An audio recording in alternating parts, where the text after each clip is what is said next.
Hey everyone, welcome back to another crypto tutorial. Today, we're diving into how to transfer USDT from Coinbase to Binance in 2025. If you're new to this or just want a quick refresh, don't worry, I'll break it down step by step in a simple, straightforward way.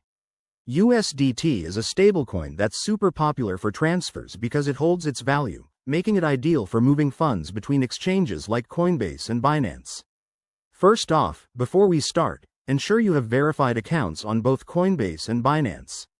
Security is key in crypto, so double-check that everything is set up properly. This whole process should only take a few minutes, but always proceed with caution. Step 1. Log into your Coinbase account and head to the dashboard.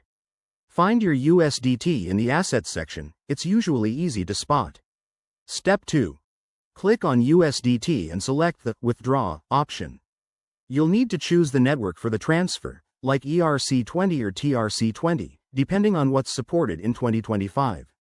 Make sure it matches what Binance uses to avoid any issues. Step 3.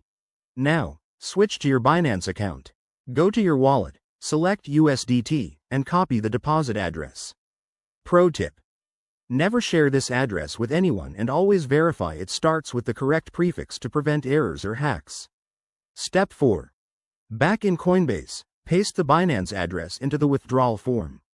Enter the amount of USDT you want to transfer, review any fees, they can vary based on the network, and hit confirm.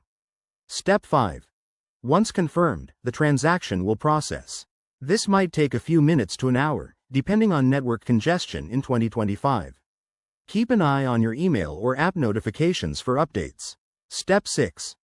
Finally, log back into Binance and check your USDT balance to ensure the funds have arrived. If everything looks good, you're all set. A few quick tips. Always start with a small test transfer, use two-factor authentication on both platforms, and stay updated on any 2025 regulations or platform changes. Transfers involve risks, so only move what you're comfortable with. Thanks for watching. If this helped, hit that like button and subscribe for more guides. See you in the next video.